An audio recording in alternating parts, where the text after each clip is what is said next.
अनीति माने नीति के विरुद्ध नहीं। राम जी कहते हैं कि जो भी बात मैं आपसे कहने जा रहा हूं नहीं अनीति कछु, कुछ अनीति वाली बात नहीं है, नहीं कछु प्रभुताई।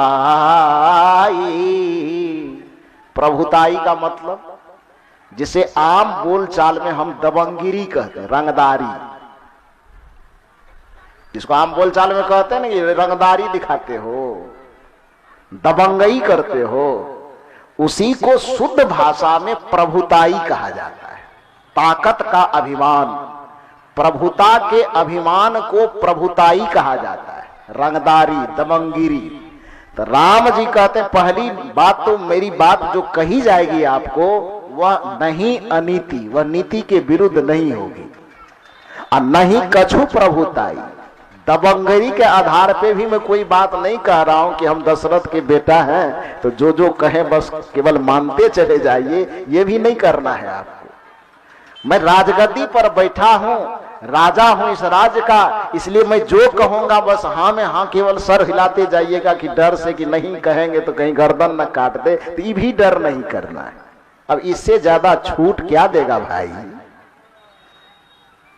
जिसे सनातन संस्कृति का सबसे बड़ा अवतार कहते हो आप, वैसे अवतारों की संख्या बहुत गिनाते हैं, लेकिन उन सभी अवतारों में आपके ही धारणा के अनुसार कहा जाता है जग में सुंदर है दो नाम, चाहे कृष्ण कहो या राम, बोलो राम राम राम, बोलो श्याम श्याम श्याम।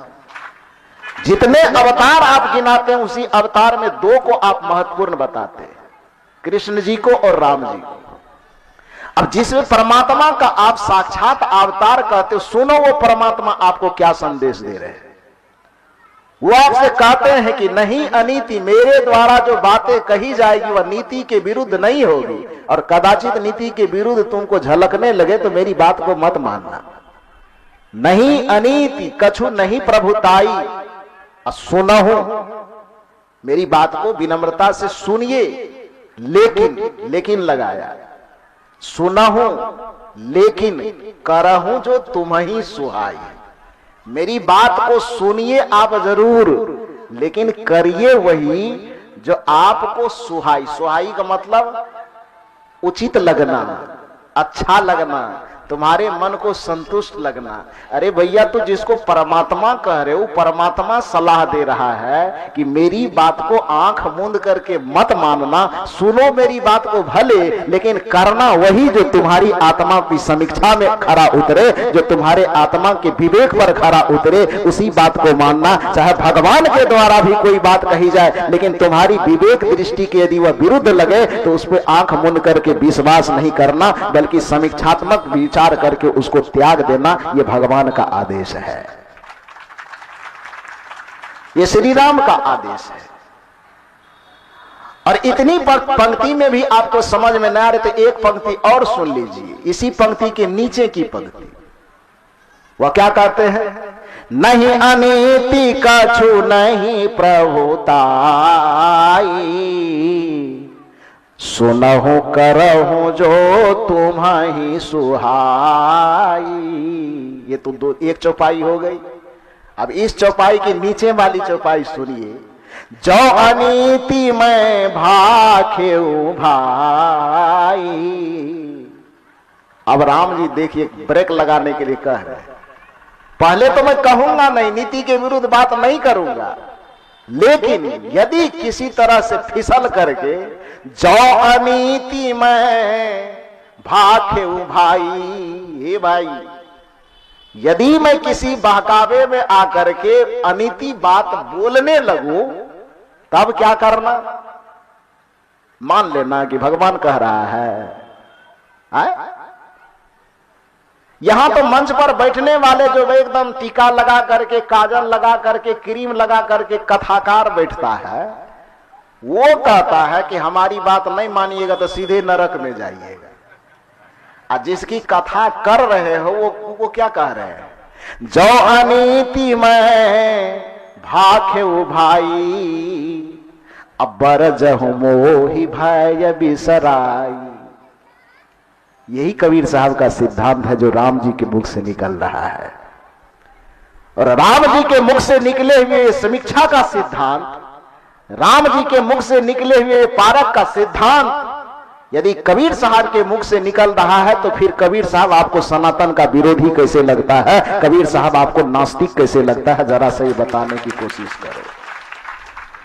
जो अनीति में भाखे भाई, यदि मुझे मेरी बात तुम्हें नीति के विरुद्ध लगे, नीति के खिलाफ लगे, तो राम जी आदेश देते कि बरज हूं मोही। बरजना का मतलब रोकना। आइए एकदम ब्रेक लगा दीजिए, हार्ड ब्रेक नहीं डिस ब्रेक लगाइए। हाँ कि जो अनीति में भाखे भाई, तो बरज हूं मोही भय बिसराई। जितने प्रकार का डर है, ये डर नहीं रखना कि राजा समझा रहा है तो आंख मूंद के मान लेंगे।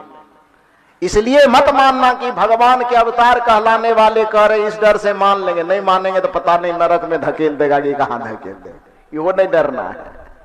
जो अनीति में भाखे भाई, अब बरजे हूं मोही भय बिसराई। आइए अब बिना किसी डर के, बिना किसी भय के आप मुझे रोकने का प्रयास कीजिए कि आप सही नहीं बोल रहे हैं। जिस सनातन संस्कृति के प्रमुख अवतारों में गिने जाने वाले राम जी ने समीक्षा का यह दृष्टि लोगों को देने का प्रयास किया, क्या उस राम जी के मार्ग पर चलने वाले, उनकी कथा को कहने वाले लोग विचार की गुंजाइश देते हैं क्या? आए? विचार की गुंजाइश नहीं देते हैं। वो कथा में कहते हैं कि राम जी का जन्म जिस समय हुआ तो 1 महीना तक सूर्य आसमान में रुक गया। विचार करने देता है आपको? बस इतना कह दिया कि 1 महीना तक सूर्य रुक गया आसमान में, और नीचे से आपसे कहा बात वृंदावन बिहारी लाल की, बस हो गया, पूर्ण विराम लग गया। राजा सगर की पत्नी को एक साथ में 60,000 बच्चे पैदा हो गए।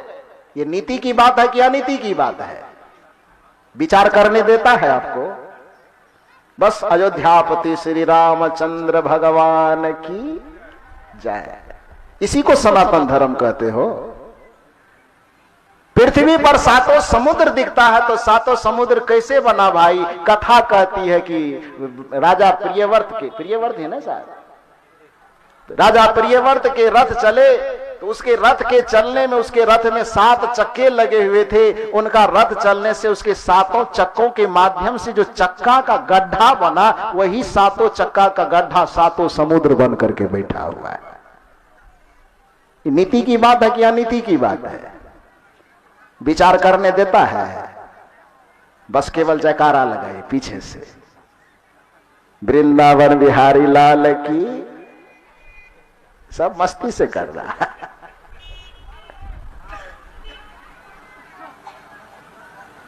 कहने का अभिप्राय यह है कि कबीर साहब ने सनातन की मूल को लोगों तक पहुंचाने का काम किया कि हमारी सनातन संस्कृति विश्वास की संस्कृति नहीं, विचार की संस्कृति है। करहूं विचार तो सब दुख जाई।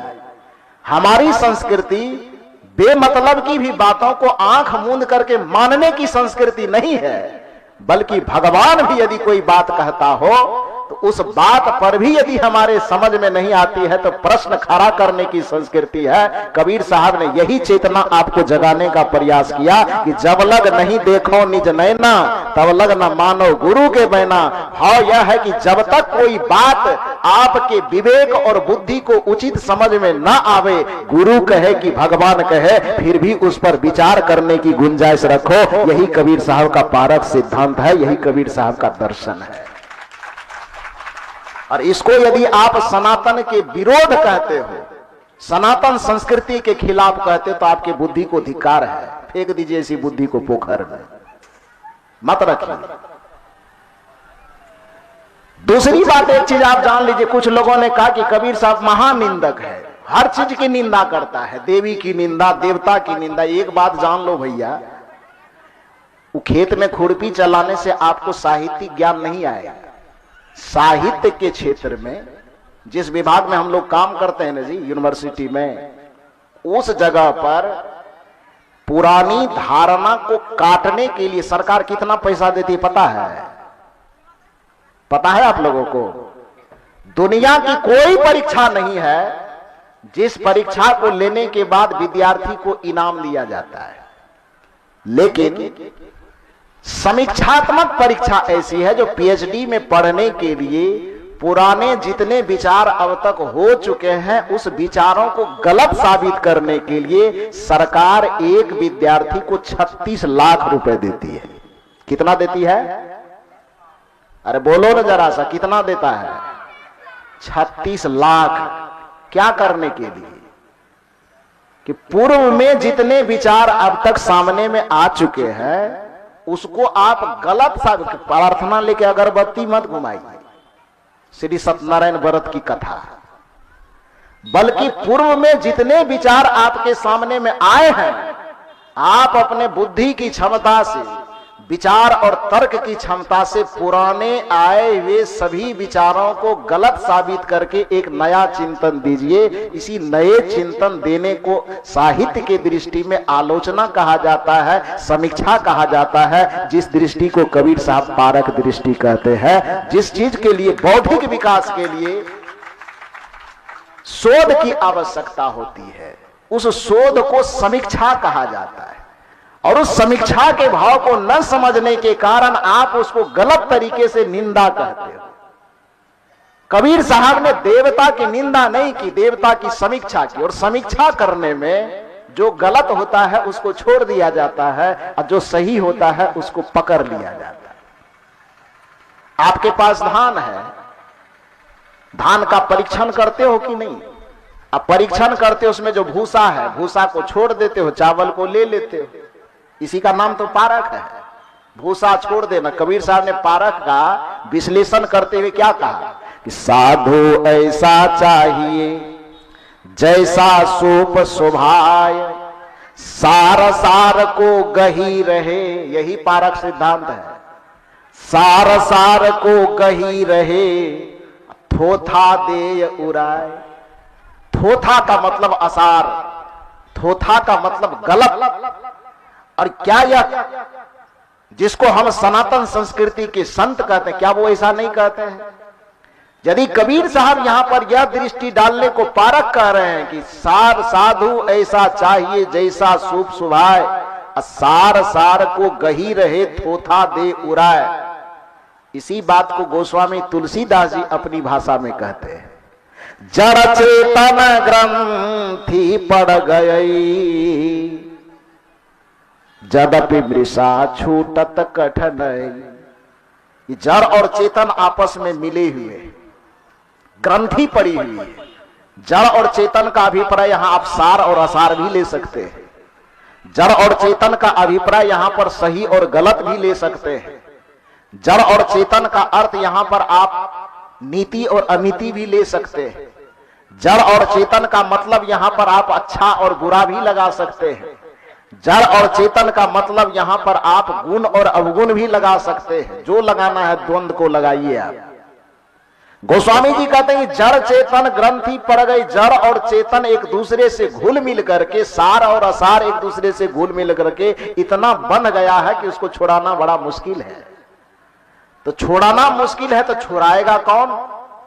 जिसको कबीर साहब कहते हैं कि साधु ही सार और असार का निर्णय कर सकता है, सत्संगी और भक्त ही सार और असार का निर्णय कर सकता है। यही बात गोस्वामी जी अब अपनी भाषा में कह रहे हैं कि जड़ चेतन गुण दोषमय।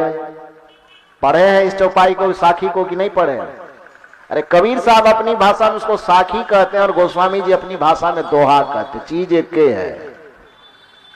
कबीर साहब ने उसका नाम रखा साखी और तुलसीदास जी ने उसका नाम रखा दोहा। हालांकि तुलसीदास जी ने नहीं रखा, कल ही मैंने कह दिया है। ये नाम किसने रखा है? मल्लिक मोहम्मद जायसी ने। ये तो गोस्वामी जी खाली चीटिंग पावर करके पास कर गया। अरे दूसरे का नकल करे तो उसको चीटिंगे न कहा जाता है। तो गोस्वामी तुलसीदास जी ने उस चौपाई विधि का, साखी विधि का नाम दोहा नहीं रखा। वो नाम किसने रख दिया है? वो नाम रखा है मलिक मोहम्मद जायसी ने। चौपाई भी नाम रखा है मलिक मोहम्मद जायसी ने। वो गोस्वामी जी की वाहवाही उसको ऐसे मुफ्त में मिल गई। खैर जो भी हो, लेकिन गोस्वामी तुलसीदास जी यहां रामचरितमानस में जिस दोहा का प्रयोग करते हैं, अब मिलाइए जरा सा कि कबीर साहब के दर्शन से आपको भिन्न लगता है क्या? जब कबीर साहब कहते हैं कि साधु ऐसा चाहिए जैसा सूप शोभाए, सार सार को गही रहे, अथोथा दे उड़ाए, ये समीक्षा की दृष्टि, पारक की दृष्टि है। और इसी बात को गोस्वामी तुलसीदास जी रामचरितमानस में कहते हैं कि जड़ चेतन गुण दोषमय, मिला हुआ है सार और असार, गुण और दोष, जड़ और चेतन। जड़ चेतन गुण दोषमय विश्व किन्ह करतार। अब गोस्वामी जी चूंकि भगवानवादी व्यवस्था मानसिकता में जीने वाले हैं, तो विश्व किन्ह करतार, भगवान ने ऐसा ही संसार बनाया जिस संसार में जड़ चेतन गुण और दोष, पाप और पुण्य, अच्छा और बुरा क्या है, मिला हुआ है।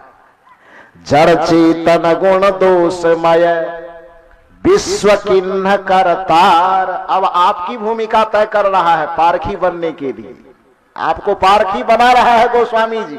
आप आरोप लगा रहे हैं कि कबीर साहब केवल पारखी बना रहा है। अब देखिए कि गोस्वामी जी आपको पारखी बनने के लिए कह रहा है कि नहीं कह रहा है।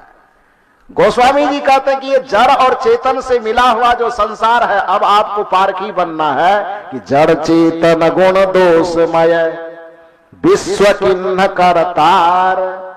अब आपकी भूमिका संत हंस गुण गहि पय, सार को गहिए, संत हंस गुण गहि पय परिहरि वारि विकार। अब इस दोनों के अर्थ को समझिए।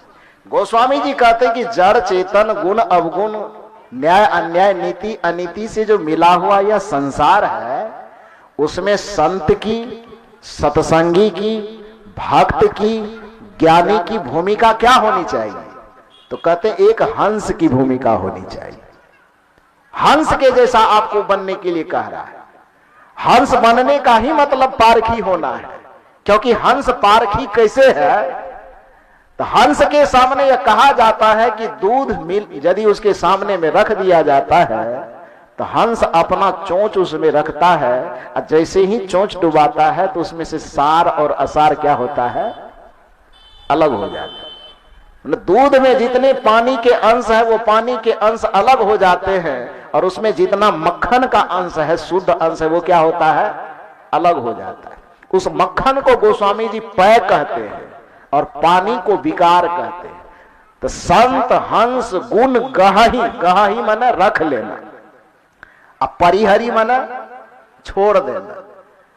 कबीर साहब कहते हैं सार को ग्रहण करना, असार को छोड़ देना, और गोस्वामी जी कहते पय को ग्रहण करना, और वारी विकार को परिहरि यानी छोड़ देना।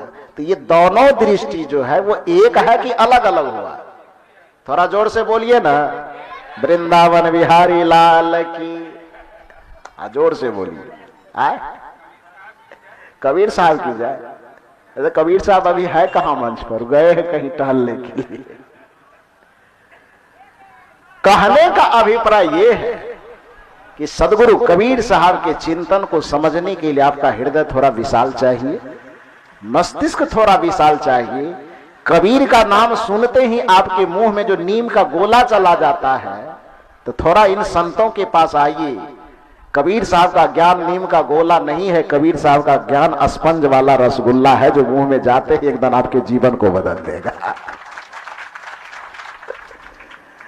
सदगुरु कबीर साहब का दर्शन निंदा का दर्शन नहीं है, सदगुरु कबीर का दर्शन समीक्षा का दर्शन है।